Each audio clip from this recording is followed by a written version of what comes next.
People are stupid. Live to tape.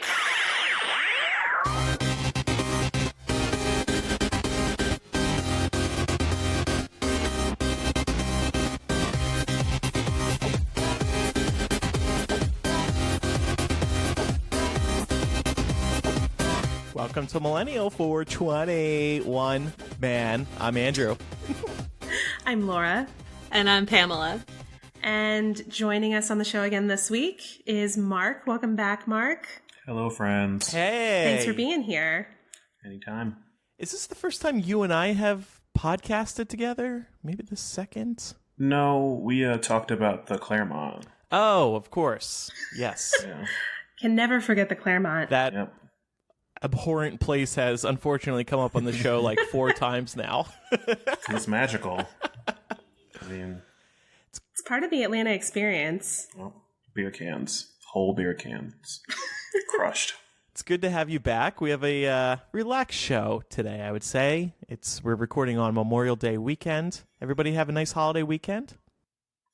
Yeah. Yep. Pretty fun. Mm-hmm.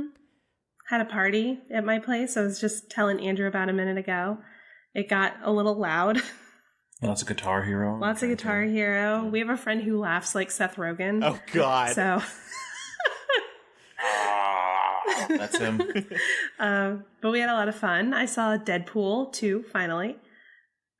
Loved it. Mm-hmm. Good. And we'll talk about movies in a little bit. Mm-hmm. Pam, I was following you on Insta. You were at a music festival, weren't you? I was at Bottle Rock, which is, if you ever want to go to like a music festival that is like, it's still bringing a killer lineup, but you don't want to go to something that's like a CNBC and Coachella situation, I highly recommend Bottle Rock. It's always on Memorial Day weekend. It kicks off the summer. It's out in Napa. So if you make a trip out of it, you can hit up San Francisco. You can drink some good wine. And they also have really good wine and food on premises because it's a music, food, and wine festival. So yeah, it's a great time. This is the second time I've gone before. And it was really, really fun.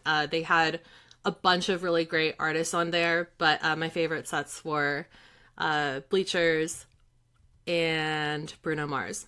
And Muse. Muse was really good, too. It'd been a while since I'd seen them live, so that was really fun. I really want to see them. Muse is fun. You should. They're so good, and, like, it's so funny because I think that if you listen to, like, just their records, it is impressive, like, what they can do, but then you see them live or you see videos of them live and you realize that Matt Bellamy is, like, making a lot of those higher-pitched sounds that sound like guitars are actually just, like, his voice. Oh. That's his voice because he's so good. That's insane. I feel like they're one of those bands that, you know, I admire them and I like to listen to their music casually. I don't consider myself a big fan, but I think that they would be really enjoyable to see in concert just because they put on such a good show.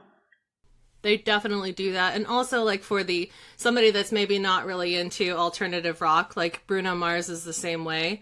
So it was really cool to just kind of see all ages just having a great time. He's like the full package performer, and his music it just kind of transcends not necessarily genres, but also like generations. And yeah, so that's really nice too. It's kind of nice when you can go to a festival that, like, obviously, like, you don't want like tiny kids there, but like you can bring your kids to and not worry about it being all like drugs and stuff. Yeah. So Very cool. I didn't go to any concerts. The Chicago weather finally got super nice. It was in the mid-80s, and still now it's in the mid-80s. It got hot, gross hot, just in time. So lots of time at the beach. It's been super nice, very satisfied. And did some cooking, which actually we're going to talk about a little later, thanks to one of our new advertisers. But over on Patreon, we asked for our AP choice this week. Give us some summer recommendations. What do you think your fellow listeners should be getting into over the summer? Maybe you're spending more time outside reading, just more time relaxing. Sean said David Sedaris has a new book coming out April 29th. It's called Calypso. His writing is always good for a laugh and generally pretty light. I've read that Calypso is pretty dark at times, but still hilarious. I'll definitely be taking it to the beach with me this summer. I love David Sedaris. Yeah? What else? Yeah, he's, well, one of his most famous memoirs was called Me Talk Pretty One Day. And it's a series of short memoir, like vignettes from his childhood. And he does a really good job of walking the line between like happy and sad. So stuff can be simultaneously really dark, but also really funny. Mark and I actually got to go to a reading with David Sedaris last fall. And I mean, he got his start kind of on NPR when, like, back in the 90s, he would do a lot of readings for This American Life. And in addition to being a brilliant writer, he's also a brilliant reader. There's just something about his tone and the way that he emphasizes certain things that makes him really enjoyable to listen to. Interesting. So I'll have to check that out. Yeah, that's pretty cool.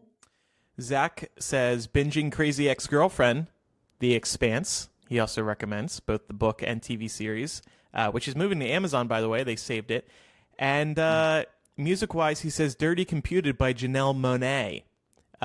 She's gay, openly pansexual, feminist, and funky. By the way, Zach is listening live on Patreon right now and says that Marc has the Micah voice. That's interesting. Yes. Oh, you have the Micah voice. Surprise, I am Micah. I just rip off a mask. I would be... I don't know. I wouldn't know what to do about that. Just, Marc, please, God, don't let Laura close her eyes while you two are having intercourse and speak to her. I don't want her having any thoughts about Micah. I'll just be like, yes. Oh, my God. Yes. I'm going to have to get you a chair. Actually, I have a Micah chair in my living room. You got to go right over there now. Oh, Right my now? Right now. God. I have an accent chair in my new home. I got to invite Micah over. I got to know if he's going to go sit in it. Yeah, he will make a beeline straight for that chair. I would die if he did. I'd have to leave my place. I'd be laughing my ass off. Anyway, finally, SP says, I highly recommend the Michael Scott series, The Immortal Nicholas Flamel. The 6-book series spans a 1-month period and is nonstop action. Every mythological creature from all over the world makes an appearance. The fan forum was very nicely moderated, and Michael Scott himself answers some of the questions. Very cool. Presumably not the Michael Scott from The Office. That's what I was thinking. Yeah, I was going to say his post-Dunder Mifflin life is very interesting. We have a lot to get to today. It's going to be a fun show, and we're gonna properly introduce Pam a little later. We haven't actually done that yet. We just kind of like threw her in and was like, okay, talk politics. We're gonna introduce you, Pam, the right way. I'm sorry we haven't done that sooner. Oh, maybe I should have spoken up. I was just like, cool, all right. I guess I'll either sink or swim. Yeah, I mean, we didn't introduce you to the listeners. Tell them about you, and there's lots to talk about regarding Pam. So we'll do that a little later. I probably spoke too much last week. I would like to apologize for all the terrible things that I said. I understand that some people were shook by my remarks, and I do not regret them. However, I am a changed man when it comes to what I do with my garbage at the movie theater. I previously revealed that I leave it on the ground because there are people to clean it up. That's part of the movie-going experience. For the record, some people did agree with me, but most people disagreed. And I am vowing to take my trash to the garbage. Henceforth, I will be keeping my area clean, and I did this starting with Solo a few days ago. I even took photographic evidence and posted it on Patreon. So I held myself accountable. Don't you feel so much better now? I do. I feel good. It was... You don't. I do. Of course I do. Anyway, I mentioned Solo. Did anybody else see Solo this weekend? It was pretty good. Yeah? My roommate's a huge Star Wars fan. Like, he has Star Wars Legos, comic books, all this stuff. And we saw it, and it was a pretty good origin story. But it was different. Like, it wasn't just a Star Wars movie, which I kind of liked. It felt like a heist movie. Did he, the huge Star Wars fan, like it as much? Yeah, he said he didn't want it to be just another Star Wars shorter scale movie. But the fact that it was different and it felt like almost an Ocean's movie, he really liked that aspect of it. So he gave it a pass. Yeah. I thought it was fine. Like, I enjoyed myself. I liked that Woody Harrelson was in it. He's always fun to watch. But Yeah, like, it was fine. I didn't need it, but I thought I should see it, so I'm on top of pop culture for the weekend. Yeah. It was good. I mean, it was solid. It was one of those things where I didn't feel bad after I walked out of the theater. I was like, that was cool. Like, you didn't regret buying a ticket? Yeah, exactly. I see. It hasn't been doing that well at the box office, though. It kind of flopped. It made like 114, I think, over the 4-day weekend, which is pretty bad. And now there's all these stories like, will Disney rethink their Star Wars strategy? I do think they need to slow down the number of Star Wars movies they're creating. The Last Jedi just came out in December. Yeah. Well, and I think, too, it makes sense for them to be coming out with these Star Wars story movies, sort of like for the intermittent years where they don't actually have something from the new trilogy coming out. But they should be stories that serve a larger purpose. Like Rogue One, for instance, put the pieces together in terms of what happened that's like started A New Hope, right? The Solo movie, it's just kind of a standalone movie about Han when he was younger. And I mean, I haven't seen it yet, so I might be missing something, but it just doesn't seem like it adds that much to the material we already have. Yeah, it's one thing I will say is they do a really good job of defining Chewie and Han's relationship, like why they're such good friends, and the Millennium Falcon, like because of how early it takes place, there's a lot of things going on in the Star Wars universe that they address and show kind of how it got started. Mm-hmm. So when the older movie happens, you're like, oh, I remember that from... So like if somebody saw all these, not in when they came out, but in a chronological order, it would make sense. Mm-hmm. Like, oh, I remember that thing that was in Solo, now it's in this movie. Mm-hmm. So they try that a little bit. And I think there's a Obi-Wan movie come out, right? And apparently a Boba Fett Yeah, movie? there's rumors as well? they're developing these. Yeah. But come on, I think those have to be... They're going to cancel them after the box office here, because it's kind of just embarrassing. Like, Disney wanted Star Wars to be another Marvel, and it's not looking that way. Like, if Han Solo can't drive a huge box office, Boba Fett is supposed to. And I think there's a lot more intrigue there with him. Is there? Because because like Han Solo as a character is very much defined. Like, we know enough about him and where he came from that you don't necessarily like need to put more puzzle pieces together. Although it's nice to have that, I guess, if you're a super fan. But Boba Fett is like this fan favorite character that literally just achieved cult status, and we don't know like too much about him. I guess you could argue if you read like some of the books and stuff like that, you maybe have a little bit more information. But when George Lucas like opened up the Star Wars universe to like basically like anybody play around with it, it's kind of like you have all these different variations of like histories of the characters and things like that. So there's not like any continuity or like concrete canon involved. Mm-hmm.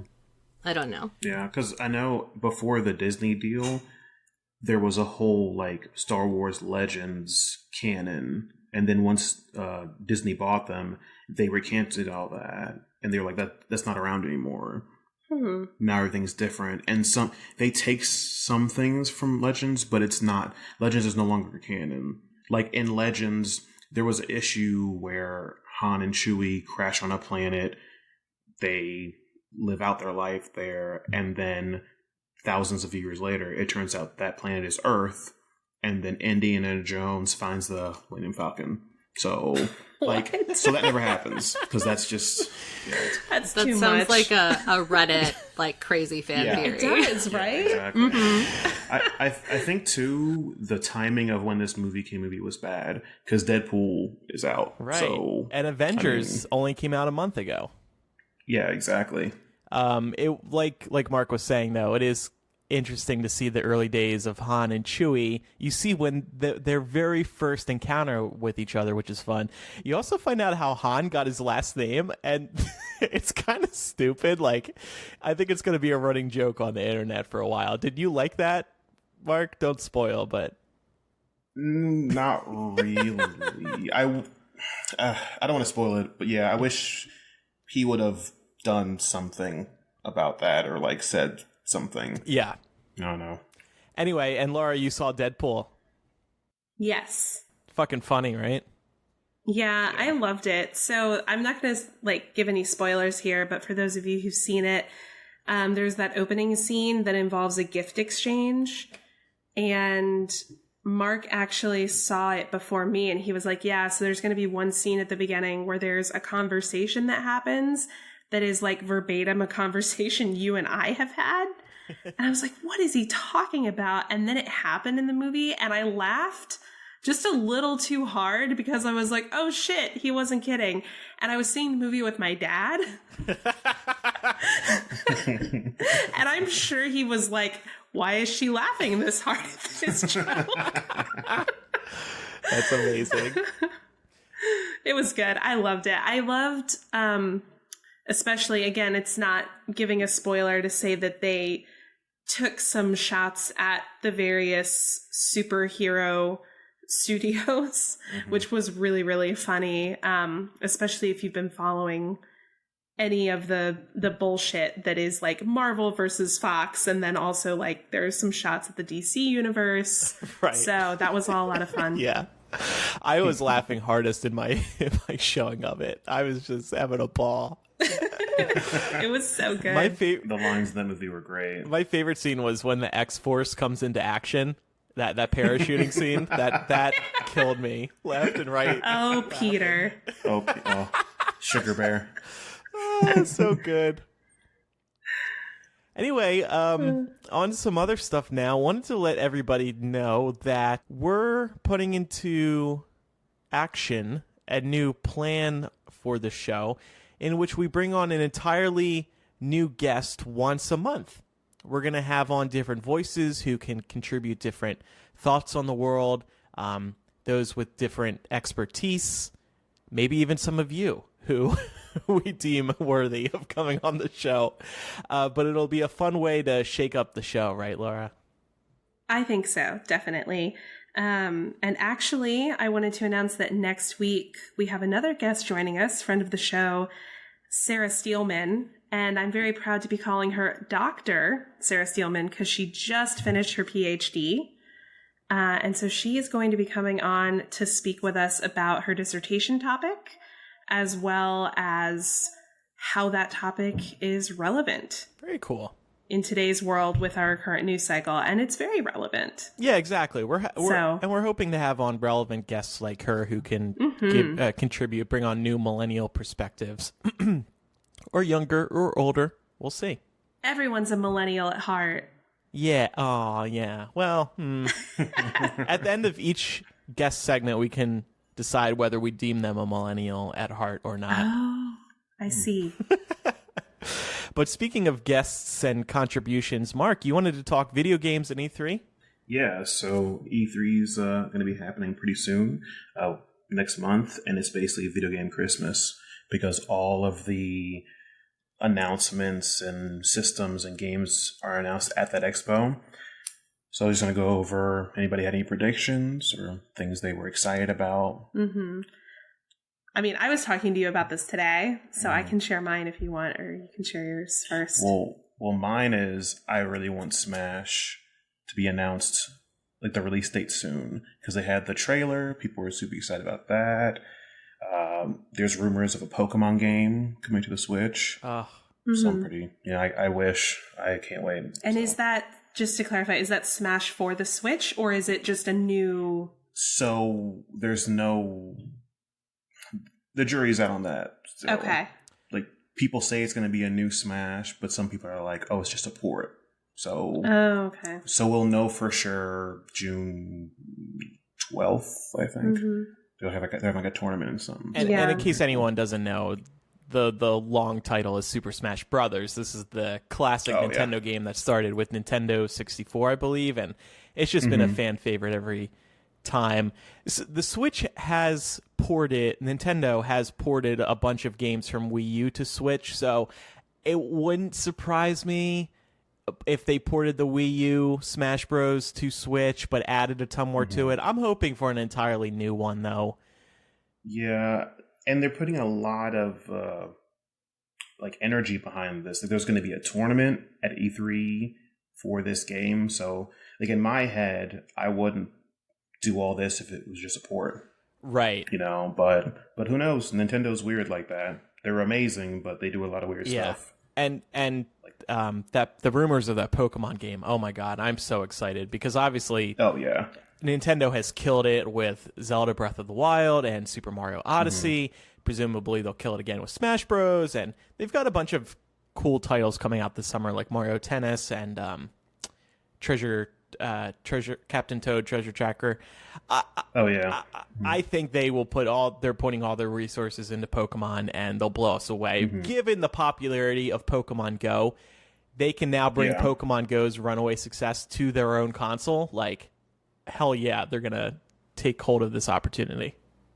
Yeah, and they already admitted that Pokemon Go was basically a beta because they're going to be putting Pokemon Go functionality into the new Pokemon game. Rumor has it. So, which would be awesome. I want to cry every time I think about this upcoming Switch game because I loved Pokemon as a kid. When I bought the Switch, I felt like a kid again. It's just a magical device. And putting Pokemon on the Switch is just going to be so cool. I know. Like, Pokemon Blue was the first game I ever bought with my own money. So I can't wait. Like, I'm gonna have a little moment and sit in my bed all curled up and get my first Pikachu again. And yeah, right. Andrew, what's your favorite Pokemon? Definitely Pikachu. Oh, that's a respectable choice. Yeah, come on. Cool. Yeah, that's like if somebody's like, "Who's your favorite Harry Potter character?" and you're like, "Harry." But Pikachu's cooler because it's Pikachu. I mean, Harry did kind of save the world. But Pikachu's sassy. Well, Ash's Pikachu is sassy. The other Pikachus aren't really. I mean, Pikachus aren't a monolith. I know. That's what I'm saying. It's Ash's Pikachu that's sassy. Yeah, but that is... When I say Pikachu, I mean Ash's Pikachu. Oh, so we're talking about the Pikachu. Yeah, the Pikachu. Oh, yeah. Well, I stand corrected. Mine is Squirtle. Oh, well, I mean, that's kind of a basic choice too, Laura. No offense, but it's a starter Pokemon. What? Well, okay, but it's not the starter Pokemon. Yeah, okay. Fine. Shots fired. I play Pikachu in Smash Bros, by the way. That's usually my go-to character. Yeah, I thunderbolt the shit out of people. I see you're also a man of culture. Why? What do you mean? Because you're a Pikachu player. Oh. I also play Pikachu. Oh, I see. Yeah. You enjoy the finer things in life, I see. Anything else we should look forward to at E3? So that was mostly just Nintendo. Microsoft has some things coming. Probably Halo 6. I mean, I'm not a huge Halo fan, but people love it. So Sony, though, Last of Us 2, which Last of Us 1 was amazing. The Spyro. Yes. Yeah. I was a Spyro kid growing up. Like, my two favorite games. I was a PlayStation kid, let's be honest. But, like, I loved Spyro and Crash Bandicoot. So they're remastering Spyro, which I'm really, really excited for because I get to be a child again.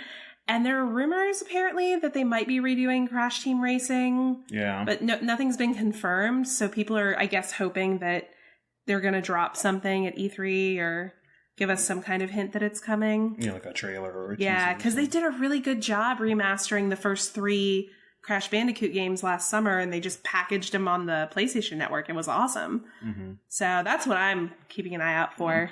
And the game for Sony I'm really excited about is the Spider-Man game for Sony. Oh, it yeah. looks amazing.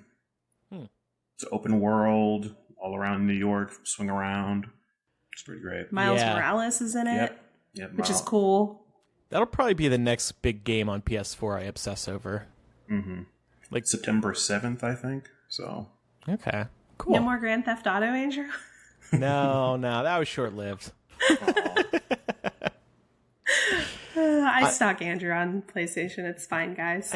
Laura, you saw me like one time playing GTA. I play Horizon Zero Dawn most of the time. It's been a couple times. All right, a couple times.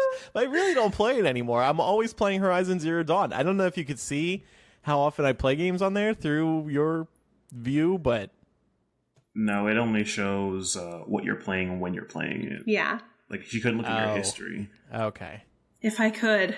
Oh, You actually can do that on Nintendo. You can see how many hours somebody has played a game for. I mean, you can on Sony, but you have to like change your settings. Okay. Default, it just says, "Hey, your friend's online and they're playing, God of War or something." Mm-hmm. Which that was great too. you mean Dad of Boy? Dad of Boy. Cool. Well, Any other things about E3 before we move on to a word from one of our sponsors? That's basically it. We'll see if these rumors and predictions come true. But I really want Pokemon and Smash, so I know I think brothers. you'll probably get those. yeah. I'm glad you're mostly focused on Nintendo because that's what I'm only excited about. I love the Switch. I don't have one yet because all the games that came out that look really cool, I could have gotten on the Wii U. So I want the multiplayer games that make the Switch. Like, if I could go around and play Pokemon with people, like on the go, that'd be great. Right. Well, and please, once you do get a Switch, play Odyssey immediately. It'll be the best thing that ever happens to you. Odyssey looks great. I was super excited for that too, so I'm pretty excited. Cool. Same. Thank you for that overview, Mark. And Mark is going to be back on again post E3 to give us a rundown of what happens there and what we can expect moving forward based on the announcements they give us there. Okay. And now before we move on to the Pam game, we have a quick note from one of our sponsors, Omaha Steaks. With Father's Day right around the corner, the best way to kick off grilling season is to send a big old box of meat to your dad. That's not innuendo. I'm talking about thick, juicy steaks. And I am not kidding when I say a box of meat. I came home to a cooler package full of pristine steak cuts, pork chops, and steak burgers. I'm a pescatarian, so Mark was the lucky recipient of my meat. And I think it's safe to say he was into it. Right, babe? Yeah, it was kind of weird because you were like, "Hey, do you want my meat?" And I was like, excuse me? But yeah, it was really easy. Everything was already just prepackaged and frozen, and all I had to do was just warm it up and make whatever I was making for the evening. It was pretty great. So Mark and Andrew both tried some Omaha Steaks products. Can the both of you tell me about your meat? How was it? The meat is juicy. No innuendo needed. I mean, it really... I had some today. We cooked up the pork chops on the grill. Oh my God, it's delicious. Yeah. What about you? What was the thing that you liked the best? The steaks, because you could... They were kept so well. Like, we usually get frozen steaks. They're like kind of dry, or they're like really like packed with preservatives. But these just, you thaw them out, throw them on the stove or put them in the oven. And like when you eat them, they're so juicy. Quite good. Yeah, we like juicy. Juicy meats. Oh, yeah. So Omaha Steaks is convenient and offers a ton of variety. They deliver hand-trimmed, flash-frozen, and vacuum-sealed meals directly to your door in an Omaha Steaks cooler. They also offer a ton of variety with pork, poultry, veal, lamb, bison, seafood, steak fries, and dessert items like apple tarts, which I made up today and were delicious. They even give you the option to customize cuts for your dad's grilling needs. And right now, Omaha Steaks is giving a limited time offer to our listeners for Father's Day at 78% off. This is a really amazing deal. Go to omahasteaks.com, type MILL in the search bar, and you can get this Omaha Steaks Father's Day package for $49.99, which includes, this is a long list, guys, 2 tender filet mignons, 2 beefy top sirloins, 4 chicken fried steaks, 2 boneless pork chops, 4 all beef Omaha steak burgers, 4 gourmet jumbo franks, 12 ounces of all beef meatballs, 1 pound of steakhouse fries, 4 caramel apple tartlets, 1 Omaha Steaks seasoning packet, plus get 4 more grill-ready Omaha Steaks burgers free with purchase. Again, get this limited time package for only $49.99. When you go to omahasteaks.com, type MILL in the search bar. Don't wait, this offer ends soon. The variety box that you receive is insane. Like, I could not believe everything that they send you, and it's all so good. I know. To be honest with you, I'm a pescatarian. So I didn't get to try any of the meat, but I did prepare some of it for him, and it smelled fucking amazing. Mm-hmm. It was so easy to do. And what I really like about it is the way it's all packaged. Like, it is packaged so you don't have to touch it. It's adorable. I love how they do it. Yeah, they do a really, really good job. So yeah, definitely check them out. It's a great gift for dad or anyone special in your life. Though I wish this ad was about how Laura stopped being a pescatarian and started eating meat again because she loved the smell so much. She decided to just stick her head in the meat. I mean, you know, I have stuck my head in some meat before, but not that kind of meat. The 4 Jumbo Franks. The 4 Jumbo Franks. That's what got me. Yeah. No, I did try, like, when I cooked up his steak, I tried, like, a little tiny piece of it just to see what the flavor was, and it tasted really good. Yeah. Yeah. They were delicious. Try them. You're going to love them. We'll see if they still want to sponsor us after this. All right. So, who's ready for the Pam game? I want to learn more about Pam. Pam, I hope you're ready for the Pam game. I guess I'm as ready as I'll ever be. Yeah. Well, so we're going to basically do an interview with you.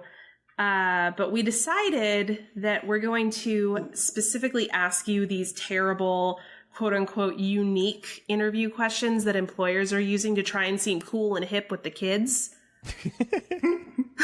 So are you ready?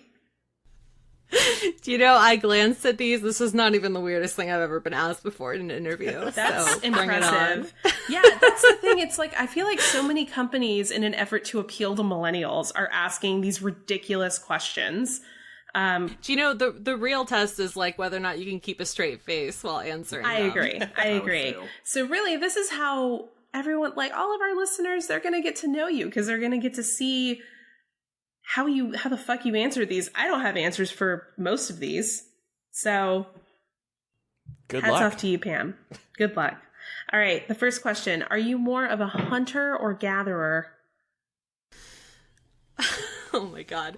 I guess, well, my day job, I gather news because I'm a journalist. So I guess I would be a gatherer. Well reasoned. That is, Okay. Yeah, very sound. Second question. Do you believe in Bigfoot? I don't not believe in Bigfoot, but I'm going to need some more substantial evidence. Fair enough. I kind of believe in Bigfoot. I don't. I want to believe in Bigfoot. How very X-Files of you. What is your least favorite thing about humanity? Lack of empathy. So, like, what would you think is a prime example of something going on in the world today that demonstrates humanity's lack of empathy? Immigration laws in the United States. That is a very timely comment, because we're going to be talking about a story related to that later. Hashtag foreshadowing. Yeah, no, seriously. And I agree with you. If there was a movie produced about your life, who would play you and why? Not because she looks like me, but I'm going to pick Mindy Kaling because I think that she would be able to not only, like, play me, but also she could just, like, write and direct the movie and just, like, produce it, and it would probably just be really funny and enjoyable. Very similar to my sense of humor. So I love Mindy. She's so great. Do you like the Mindy Project? I do, yeah. I think that she, like, I'm a really big, like, rom-com fan because, you know, I just want to believe in love, even though I'm very cynical. But I just think that she, like, if there's somebody that's, like, reviving the idea and the concept of the modern rom-com, it's Mindy Kaling. And she does that really well in the Mindy Project. She's got an adaptation of 4 Weddings and a Funeral coming up on Hulu too, and I think that that's going to be equally as great. And she just, like, even in her books, she does a really great job of kind of, you know, balancing that act between, like, serious and funny. And I think that that's really important in the genre that she's in. Yeah, I like that about her as well, because I feel like it makes her very human. Like, she has such a transparent, open approach to who she is as a person, and she doesn't try to be anyone except herself. So I don't know. That just makes her very approachable. Are you excited that she's in Ocean's 8? Oh my god, I'm so excited for that movie. But yes, also because Mindy Kaling. Yeah, I'm excited about pretty much every actress in that movie. They're all amazing. I know. I'm excited for Rihanna. Rihanna the hacker. Who was not excited for Rihanna? I know. I'm excited about Rihanna everything. Yeah. Mm-hmm. Anytime Rihanna comes out with a new line of something, I'm like, oh, I'm going to buy everything. I need it. Really? Yeah. Jeez. She just put out lingerie. Is that your next splurge? Oh, we were looking at it. I gotta say, It's like, cute. I wasn't as impressed with it as I was hoping I would be. I didn't know about this I Rihanna think that, passion. wait, what? The Rihanna passion? She's great because she just doesn't care what anybody else thinks of her, but, like, not in a way that's, like, she secretly cares. She just really gives no fucks. Yeah. And also, her makeup line is amazing. This is totally sidetracking, but, like, I wear Fenty Beauty everything, and I love it because the product is quality, the price point is affordable, and it is accessible for people of all skin tones.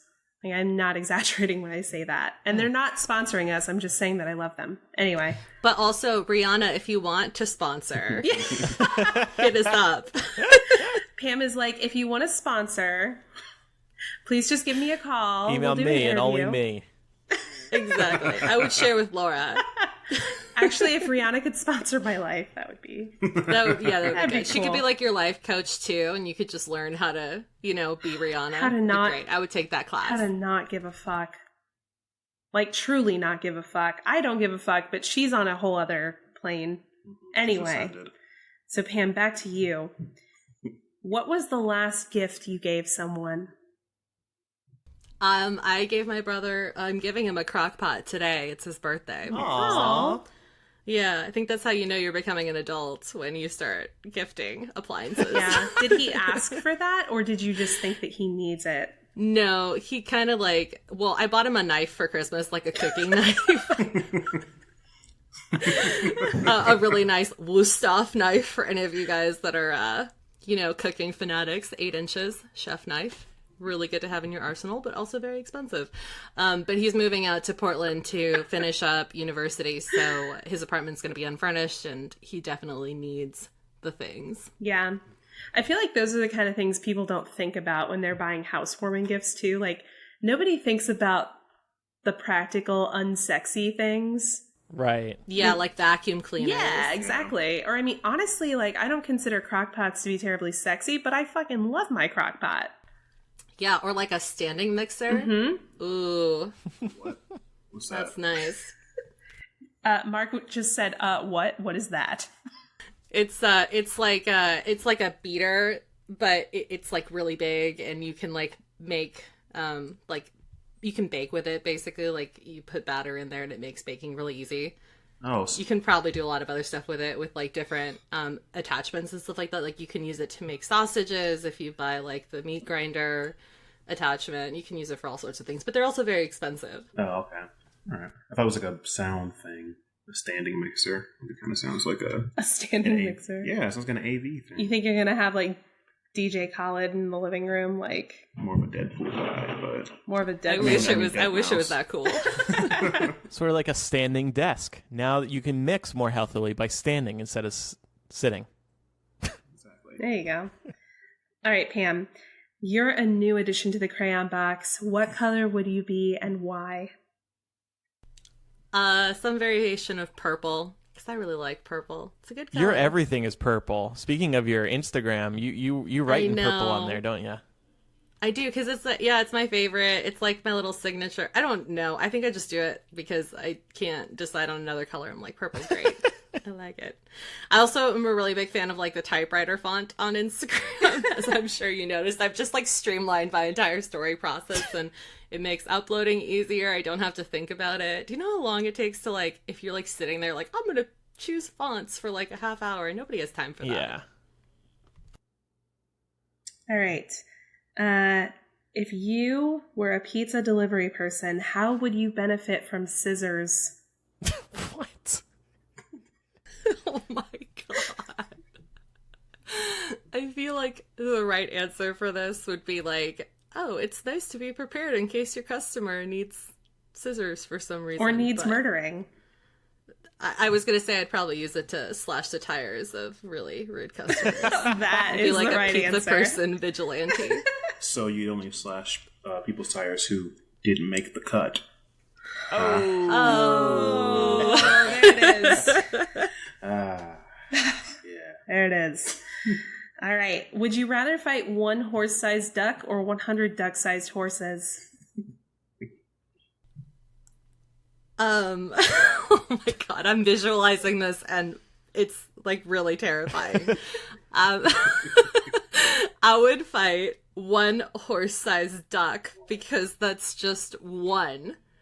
But like a flock of ducks is very scary. Right. So I don't think I'd want 100 duck-sized horses nipping at my heels. Keep in mind, though, this horse-sized duck can fly, because ducks can fly. Oh no, so I'd have to go for the wings first. But Oh my god, it'd be like killing Pegasus. That's really sad. but you can take your pizza delivery scissors and stab the horse-sized duck in the I neck. really hope that when I emerge victorious from this fight, somebody like paints a big mural of me tackling the horse-sized duck. I mean, you could feed people forever with that thing. So I will know I've made it. Yeah, exactly. Making our new Days. millennial album art. Just Pam fighting a horse-sized duck. 80s art. Or a duck-sized horse. Yes. And Pam, I just want to know, what are you passionate about? Music's probably your number one passion, right? Yeah, I think, well, I'm really passionate about, like, my job. I'm really passionate about journalism. I think that there are a lot of, like, it's really easy to be cynical about the media, and with good reason, because I think that a lot of the larger conglomerates are very biased. But I think, like, at the root of what journalism is in general, it's, like, I think that it's a really hard job that, like, people get little to no recognition for most of the time until after something big happens. Because, you know, like, obviously law enforcement, firefighters, policemen, like the soldiers, those people are on the front lines. But what people don't understand is that reporters are usually right there alongside them, so that, like, we're lucky enough to understand what's going on. And so, like, real change can happen because our eyes will be open to issues that are taking place, not just like in the United States, but also around the world, which kind of feeds back into the idea that lack of empathy is a big problem in humanity, I guess. So, yes, music is a big part of my life just because, like, I write about it and I enjoy it, but, like, that kind of stems back into my larger passion for journalism and the people that do it so that we are more knowledgeable. Well, that was a very intelligent answer. Wow. I know. I was moved. And easily the most intelligent question of all the questions. But Do you want to know what the weirdest question I've ever been asked to answer during an interview? yes, please. is? If you were an animal, what kind of animal would you be? What did you say? Well, you know, because you have to cater to get the job you want. So I said I would be a golden retriever because they're loyal. Oh, smart. Oh, that's smart. Yeah. I would be a dolphin. They're very smart. I just like swimming. Well, that's okay. Somebody who heard your answer would be like, she's very smart. I bet that's what Michael Phelps wanted to be. That's funny. All right, Pam. Well, thank you for sharing all that. Yeah, this is great. This was fun. I want to do this again. Yeah. Our listeners should come up with more bizarre interview questions for us to ask you in the coming weeks. Yeah, sure. Ooh, pressure's on. And after each recording, Laura and I have texted each other high praise about you. Oh, she did good. I know. Yeah, glad we picked Yeah. her. Oh, that's nice. After every single one, we're like, she's amazing. Like, Yeah. she was born to podcast. Aw, that's so nice. Podcast. That might be my tattoo that I get eventually. Born to podcast. Are you going to get it in the Born to Run Font, Bruce Springsteen right. album? That's why I'm thinking I'm destined Font. for it. Yeah. It's two things in one. There you go. Cool, good stuff. Who's the coolest celebrity you've met? You've done a bunch of big interviews. Yeah, my default answer to this is Paul McCartney because it's Paul McCartney. Jesus. Met him at the Grammys. I was in what they call the War Room. This was when I was interning in LA. and got to ask him and Dave Grohl a question. So that was really cool. This is after they won for their original track in the Sound City documentary, which, if you're a really big fan about music and you like documentaries, highly recommend checking that out if you haven't seen it yet, because it's amazing. That's amazing. And I actually thought you might mention One Direction, but I think we've... Oh my god, I forgot about One Direction! Yes, One Direction. And that's a great that story. was like at their peak. Yeah. That's cool. How much time did you have with them? I think I saw you not long. I think I went to your house after that happened. I think so, because I may have made a joke about like, oh, have you washed your hand? I want to touch Harry. Yeah, and then you molested my palm for 5 minutes. I told you not to tell people that. Yeah, that's cool though. That's very cool. And I think you have a picture with them, really right? Fun. Yeah, I do. Nice. And then there was one time where Pam was gonna go to a Britney Spears meet and greet, and then she didn't. Oh my god! And I was like, Pam, you should have invited me, and I would have gone with you. I had a +1, but you said you were gonna do the Catching Fire thing, and I was like, I'm not gonna like make Andrew choose between one group of friends and Britney Spears. Fuck me. Oh, but the photo with Britney would have been so worth it. Like, I know, and I didn't take it because I looked like a rat that day. I literally looked like a hot mess. I didn't shower. This is why, look, if you're working in LA, in any form of entertainment business, always wake up early to shower because you never know what's going to happen. I don't care how bad I looked. I would just take myself out of the photo and be like, but it was going to go on the Britney. internet forever, and those things never die. All right. Anyway, good stuff. Thank you for sharing all that. On to some news now. First, I just want to start off with a minor update about North Korea. That meeting that's supposed to take place in Singapore in the middle of June is off for now. A White House official blamed a trail of broken promises as the reason why Trump canceled the meeting, and he wanted to do it first before Kim Jong-un may have done it himself, because then America would have looked stupid for getting canceled on by North Korea. But it seems like it might be back. It's not officially back on, but it seems like it very well could. Kim Jong-un met with North Korea's president a few days ago in a show of good faith, and Trump has said numerous times that it could be back on. I know we've already sent a team overseas to prepare for the meeting should it be put into place again on that same, I believe it was June 12th that it was scheduled for.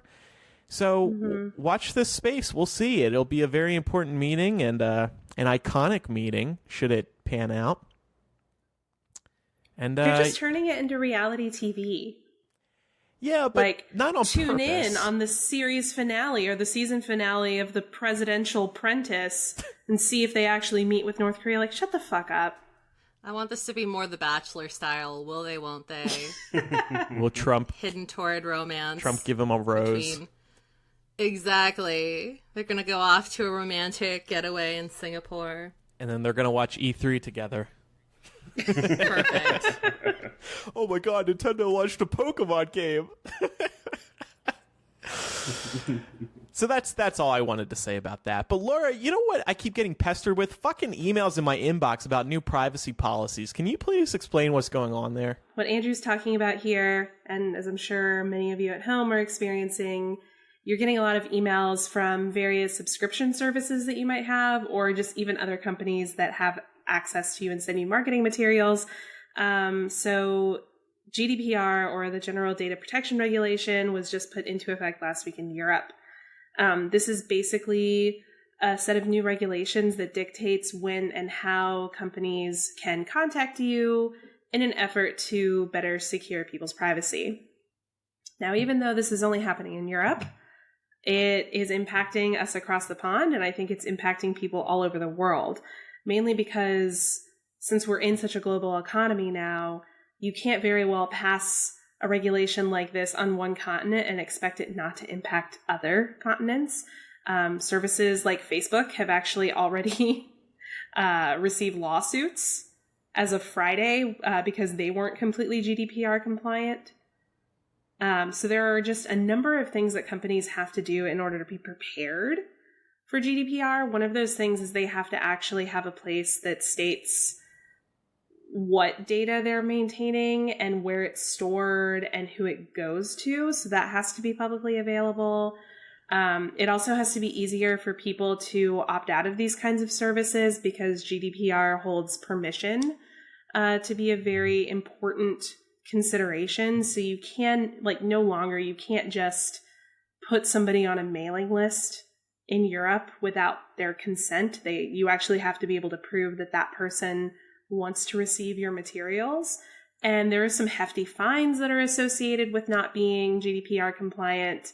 And it's causing some headaches for businesses all over the world as a result, because people in the States don't want to be sued for not being GDPR compliant.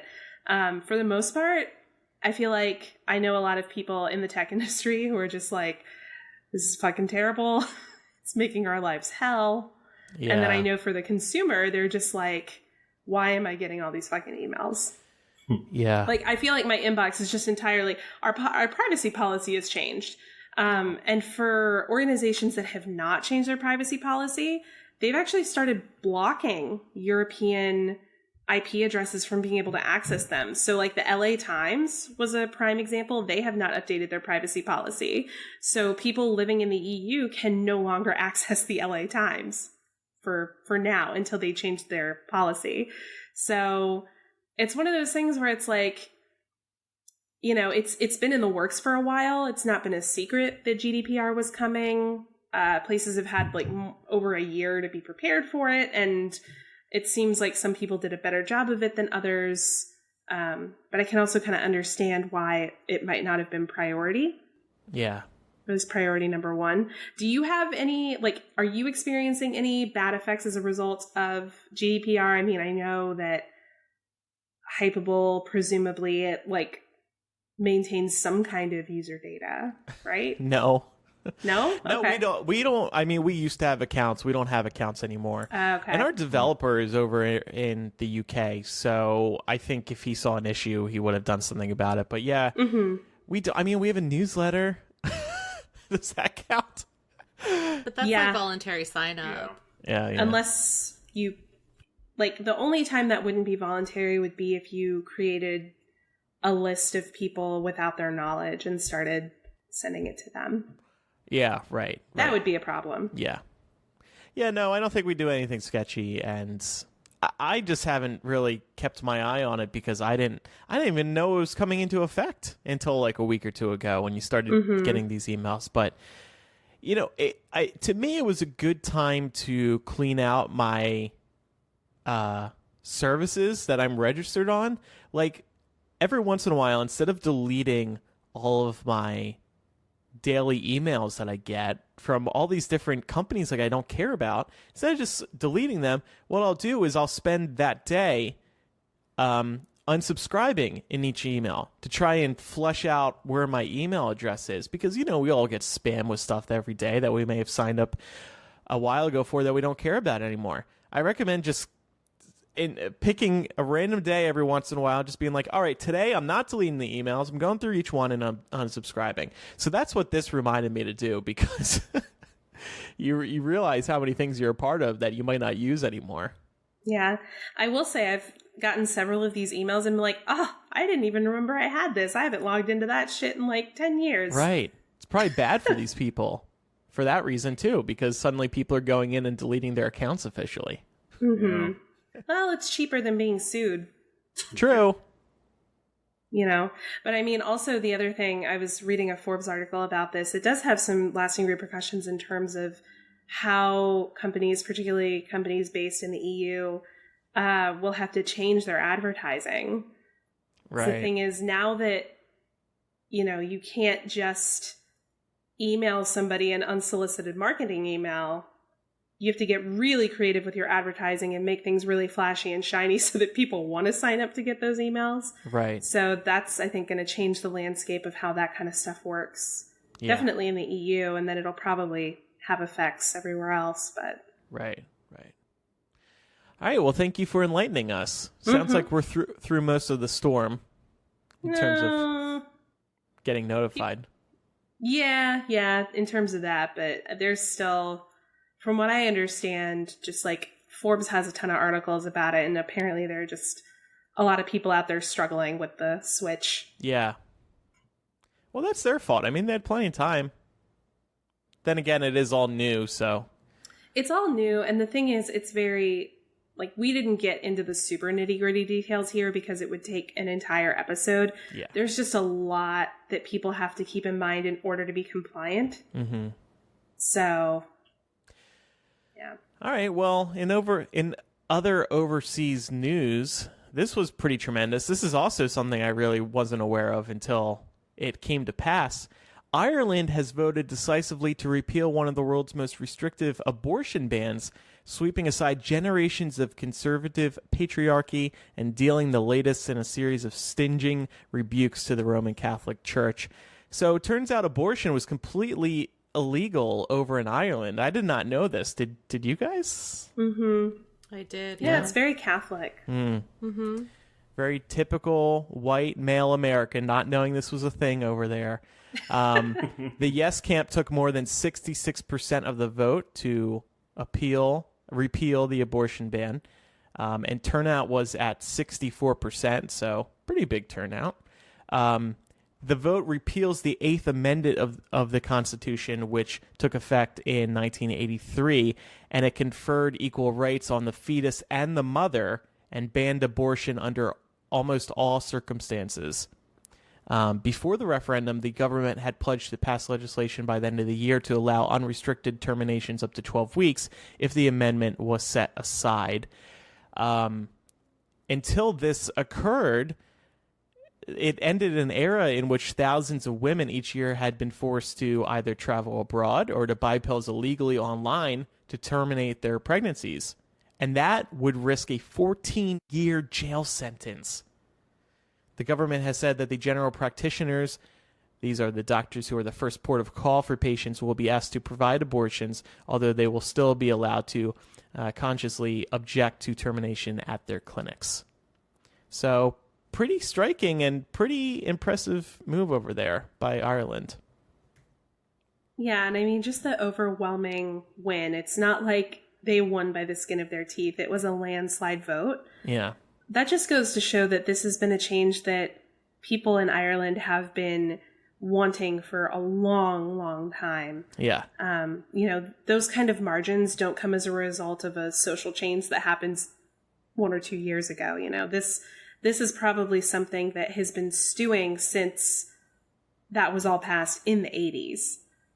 And especially when you think about the fact that it was so restrictive that it not only did it just prevent most abortions, but it prevented abortions that would otherwise be considered very special circumstantial abortions. Like, it seems like even in the States, conservative lawmakers are very amenable to, for the most part, to the idea of abortions in the case of like rape, incest, or health of the mother. And in a lot of cases that wasn't how it was in Ireland. Yeah. It was an incredibly restrictive law. So when you saw the reactions of people, particularly women, I don't know if you saw those reaction videos when it was announced, but it was an incredibly emotional moment. Yeah. And it was really moving to see before this, like when a lot of people traveled back to Ireland to vote on this. Mm-hmm. And I don't know if you guys saw that it was trending on Twitter for almost all day, I think Friday or Thursday. And it's just lovely to see so many people come together for that, and for a very important cause too.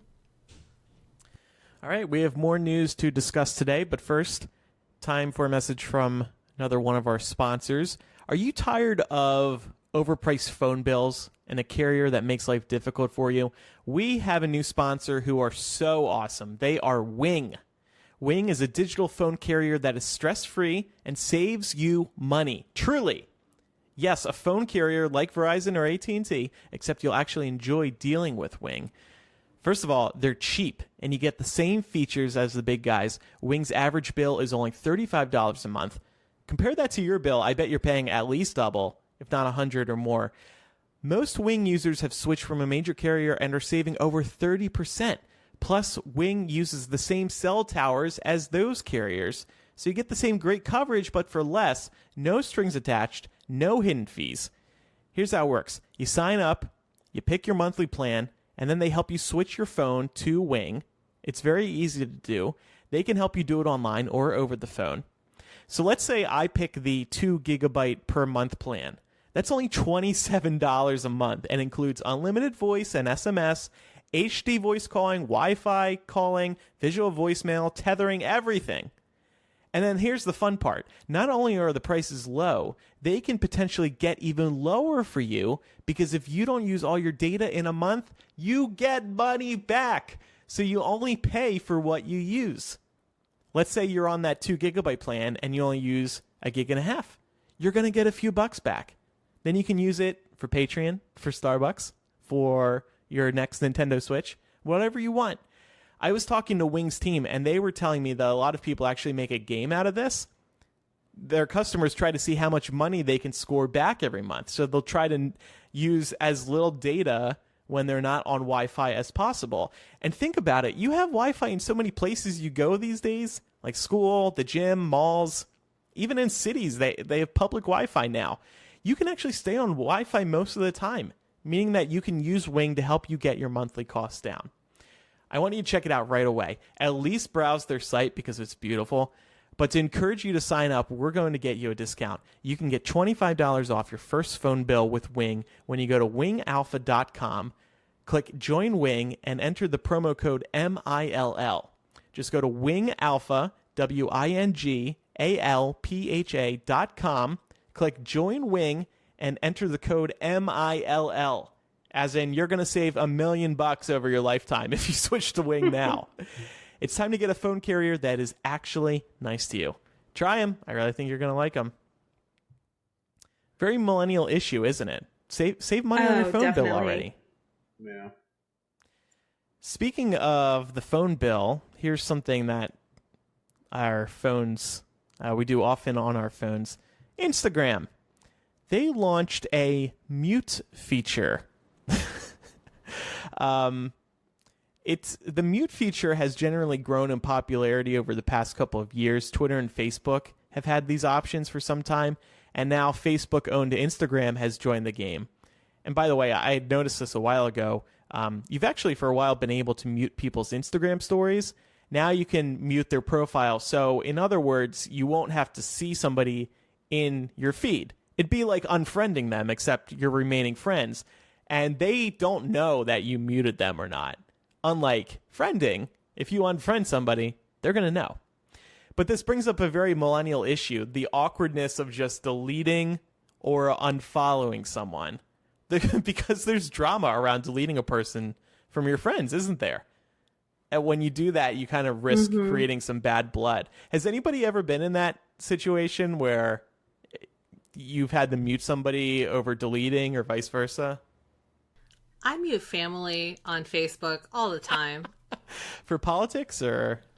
For everything. Like, I just don't care, you know? But I also, like, you know how, like, you can restrict access to, my family is a bunch of gossips on one side. I don't need them knowing my business. Not that I use Facebook very much anymore, but, you know, just put them on limited access. They can see, like, only public posts. I don't have to see theirs. Kind of just, like, forget about them. And then I don't have to worry if I run into them about them asking me, why haven't you friended me on Facebook? Or worse, my grandma calling saying, why haven't you friended your uncle on Facebook? Oh, my God. Yeah. I actually defriended my aunt because she was posting really racist stuff, and I was like, ain't nobody got time for that. Yeah. And I was like, I'm not going to do her the dignity of just muting her. I want her to know that I don't want to talk Laura, to her. you're so savage. I love it. Yeah, I've been in this situation a couple times where I don't want to delete. Like, definitely there have been reasons where I've wanted to unfollow my family on Facebook because I don't want to see their politically charged posts. So I'll just do that see less from so-and-so option on Facebook. And I've muted some people on Instagram in terms of stories because some people post way too much in their stories on Instagram. And I generally like the feature. It started on Snapchat and then Instagram copied it.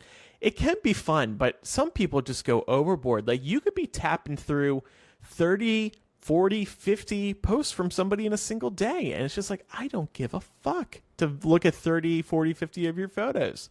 But on Patreon, we launched the poll, mute or delete. Let's say that you recently broke up with someone.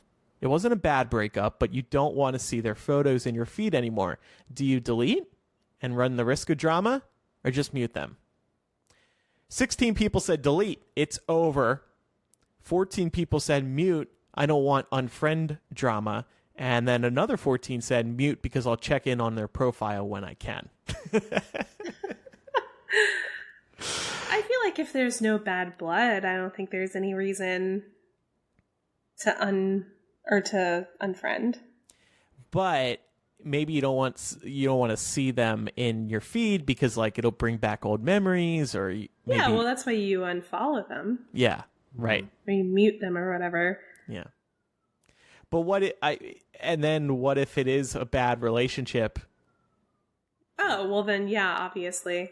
Yeah, unfriend them. Really? Huh. Yeah. If it was a bad listen, my first serious relationship was terrible. And I went out of my way to block him on like all social media, like all forms of contact, because I was like, us communicating is not healthy. Yeah.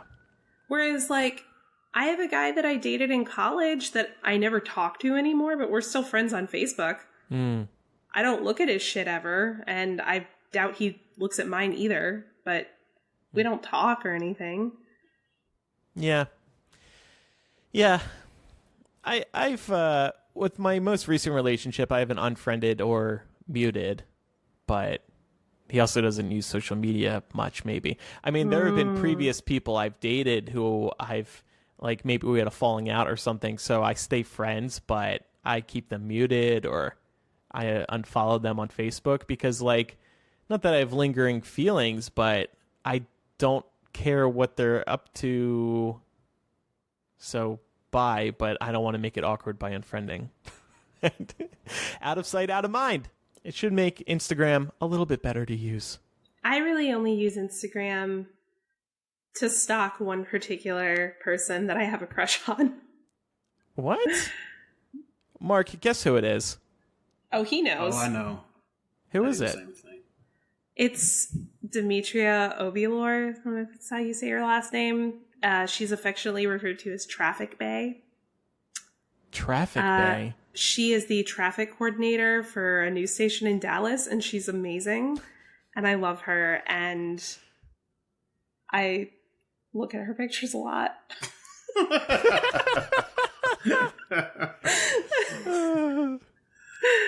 But I think Pam and I were saying this a couple of weeks ago. We like Instagram because it's only people we know, and it's mostly positive stuff.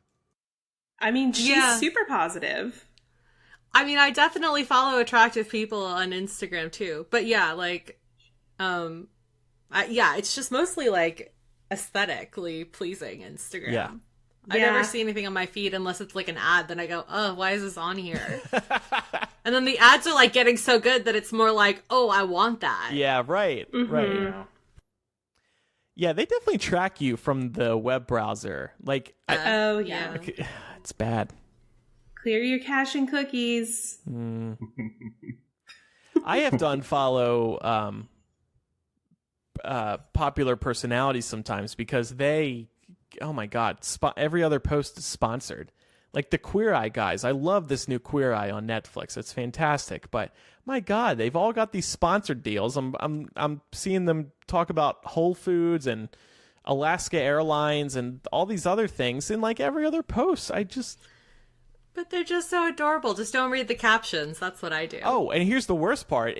Anthony, which, he's like the hottest one on that Queer Eye show. Right, of course. Yes. Well, I'm at Target with my boyfriend the other day, and guess what he buys? The fucking Hanes underwear that Anthony vouches for. And he brings it over to me. He's like, vouch for the pouch, because that's the thing that their new tagline with Anthony. Like, oh my God. Enough. I thought you were going to say you guys switched to only shopping at Whole Foods. I can vouch for the pouch when my boyfriend is wearing the vouch for the pouch underwear. So see, Anthony had a point and he did something nice for your relationship. Yeah, now I can pretend he's Anthony. Perfect. I'm going to have to get Mark some of these underwear. Yeah, there you go. Just looking at the comments here on the Patreon poll, Jen said I muted my ex, but then he deleted me. Shrug emoji. Chelsea said delete because then I'm like, you don't even deserve to follow me on social media. Rebecca says I delete in order to remove the temptation of checking their profile. Then I focus on myself and moving forward. Good answer. Good for you. I don't have that kind of motivation.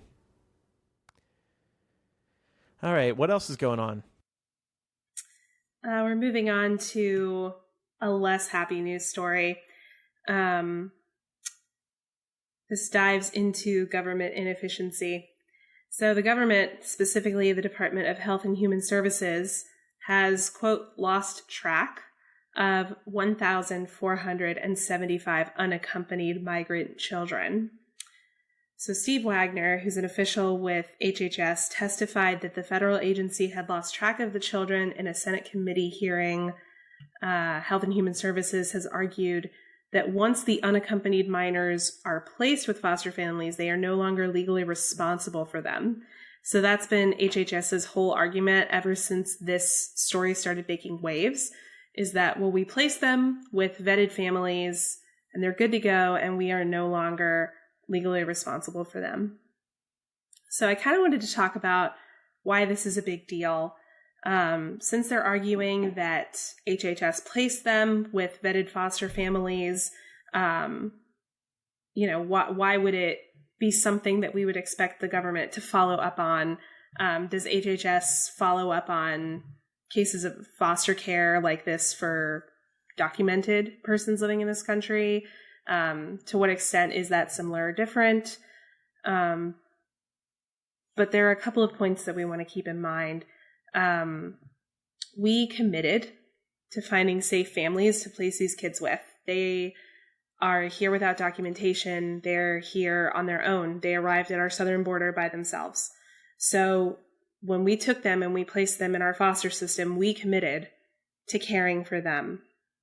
So if we are truly a pro-life country, as so many on the right side of the aisle like to claim, then we should always commit to protecting the lives of children regardless of immigration status. The fact that that is even a debate is astounding and sickening to me. These are kids. Secondly, unaccompanied, undocumented children are incredibly vulnerable. For example, PBS investigated the case of 8 Central American teenagers who were smuggled into the U.S. and forced to work and live in filthy conditions in Ohio's egg production facilities. Ugh. So that's, while it's an extreme example, it is a true example of what can happen to children that we don't have a paper trail on. Finally, something else to bring up is that while these particular children crossed our borders alone, the U.S. is currently separating migrant children from their families who attempt to cross over. So if we can't keep track of children we decided to put into our foster system when they didn't have family they came with, why are we deciding to do the same thing with children who already get here with their families? Yeah. Like, we already fucked this up once, and we've got kids who are arriving with their caregivers. Let's not do this again. And the reason that children are being separated is, and this is the fucked up thing. So, like, even if their parents are asylum seekers, so they're seeking asylum and they show up at official ports of entry, they will still be charged with attempting to enter the U.S. illegally, and their children will be separated from them and transferred to Health and Human Services for resettlement. All of this is part of Jeff Sessions' new 100% prosecution policy for undocumented arrivals. So go ahead. Well, so I guess the investigation's still ongoing, but who's to blame here? Well, I would say starting with the federal agency, Health and Human Services, and their refugee resettlement program. Yeah, but like, what went wrong? How could they screw up so badly? Well, they placed a little over 7,000 children with foster families, and Health and Human Services did attempt to follow up.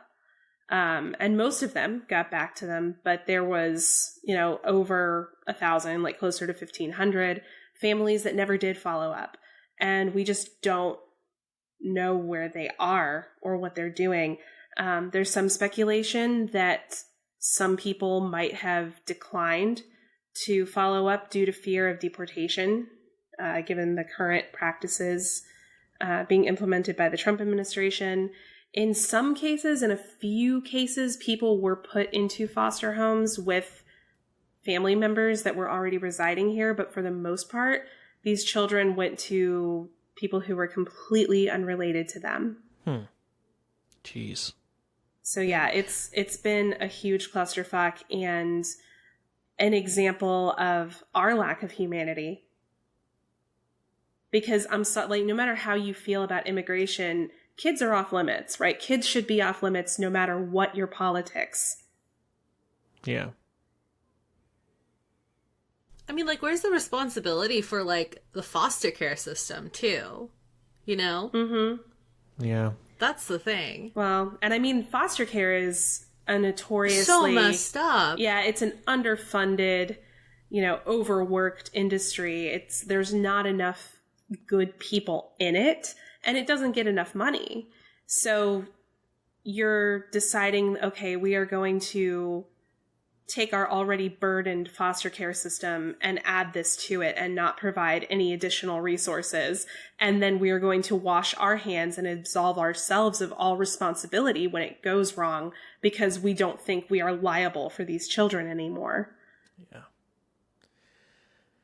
I get goosebumps every time I think about it. I'm sick about it. Just knowing, like, even if one child ends up in a circumstance like these 8 children from Central America I just mentioned, even if one ends up in that circumstance, that's too many.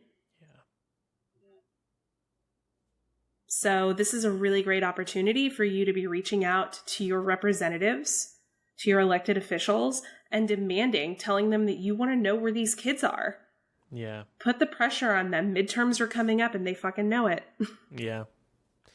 Not only that, I mean, like, fight for these poor kids that are going to be ripped out of the clutches of their parents. Yep. Just because they're trying to come over and seek better opportunities.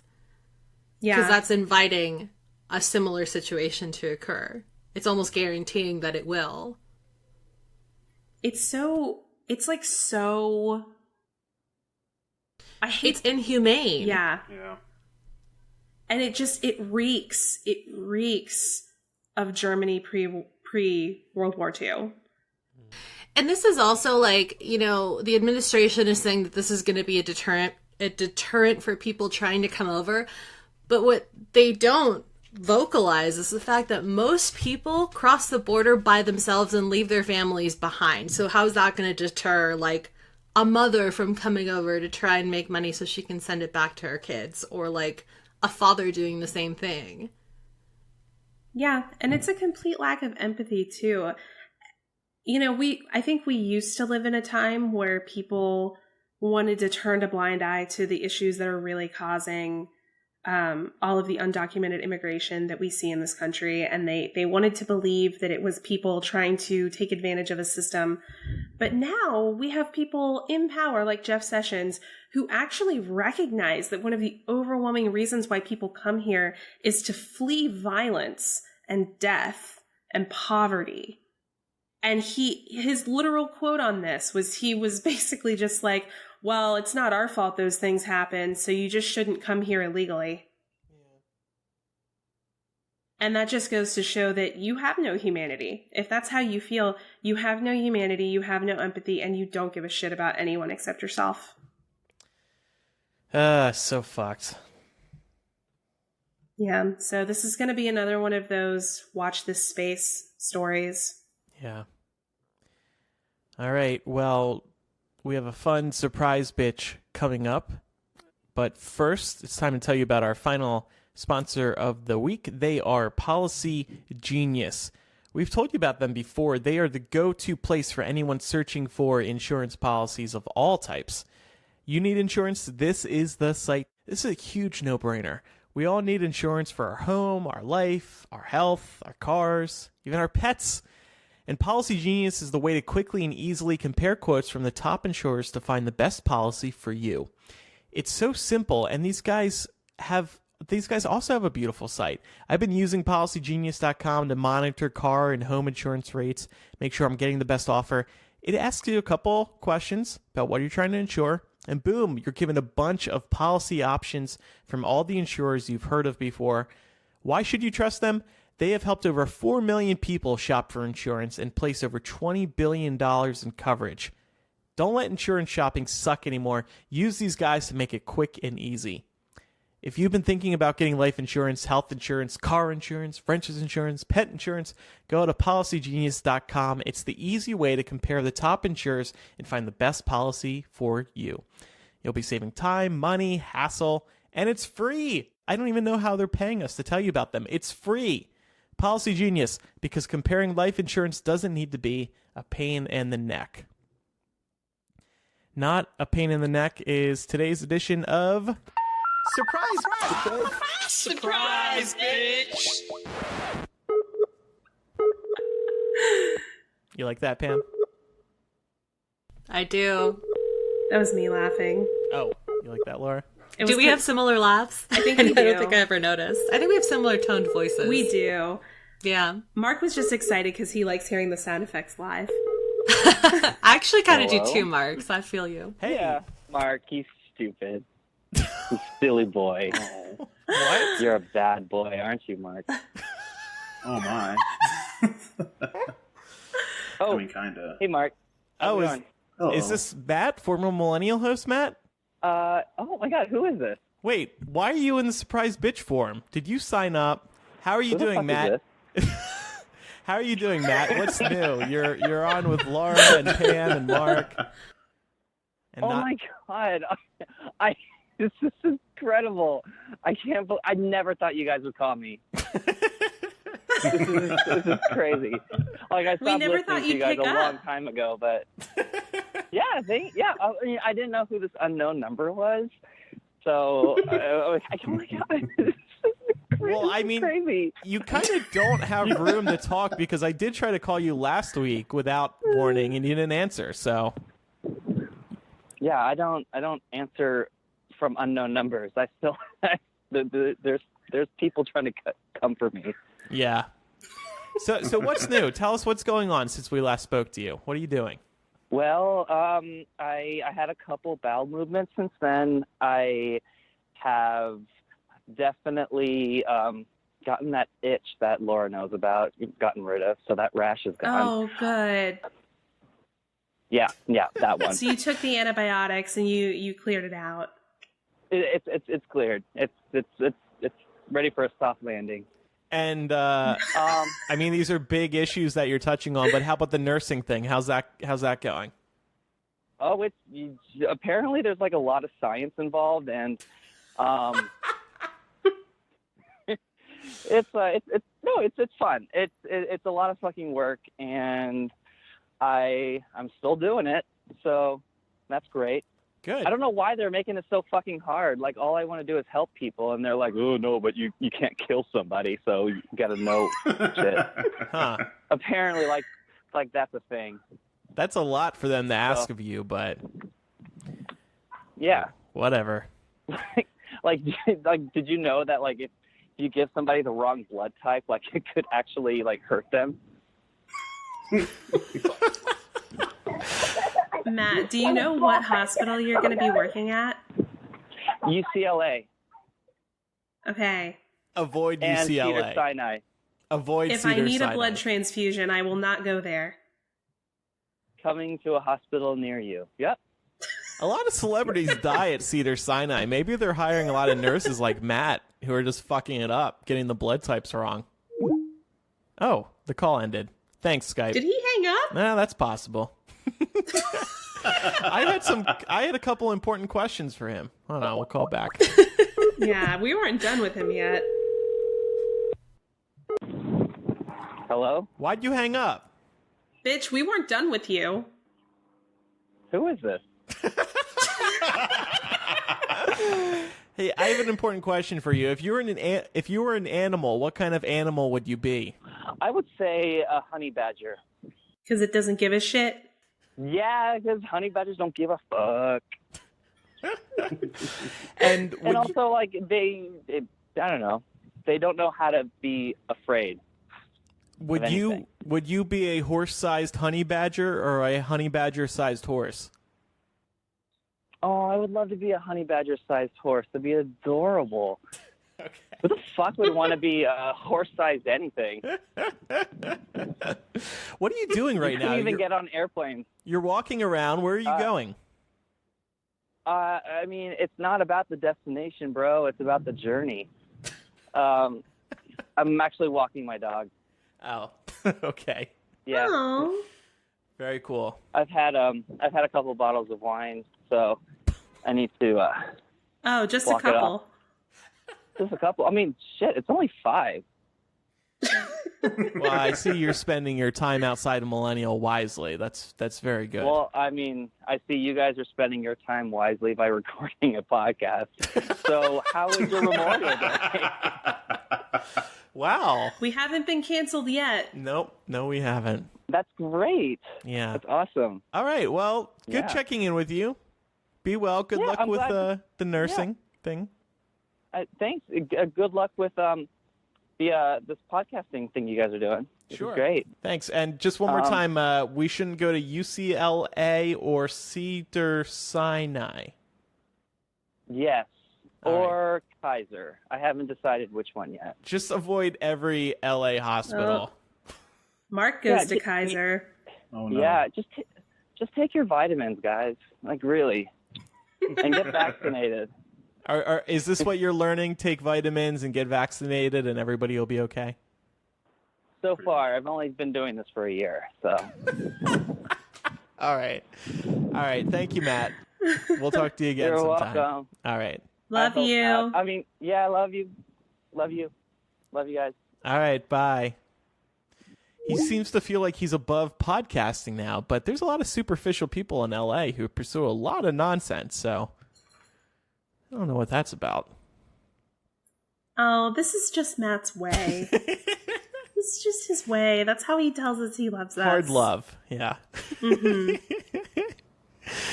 All right. Well, it's been a fun show. Thanks, everybody, for joining us.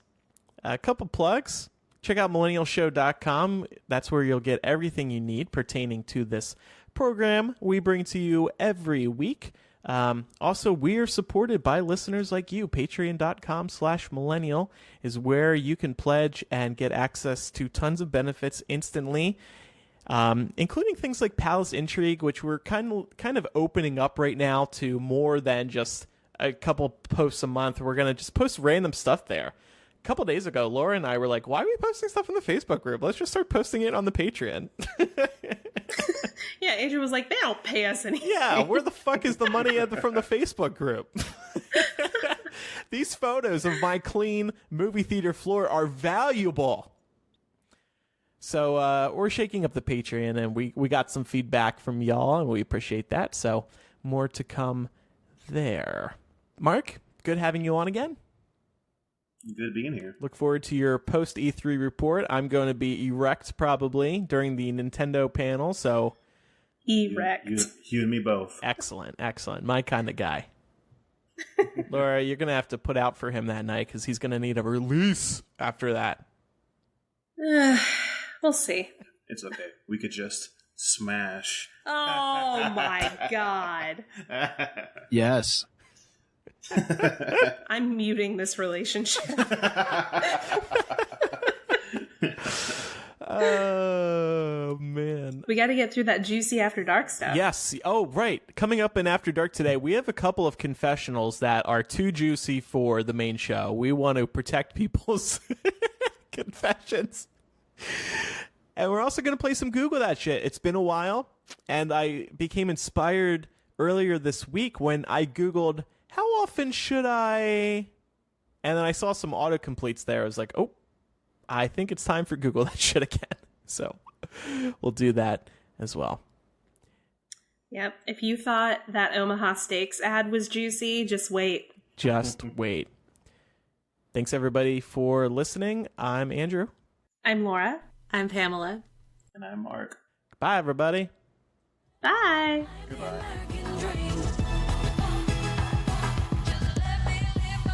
I want a crazy classic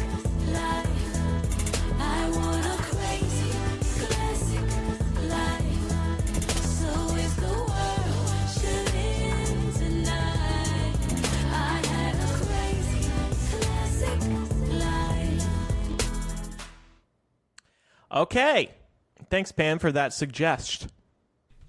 You're welcome. Suggest. It's a great album. Yeah, very catchy. So good. My boyfriend's into that album, too.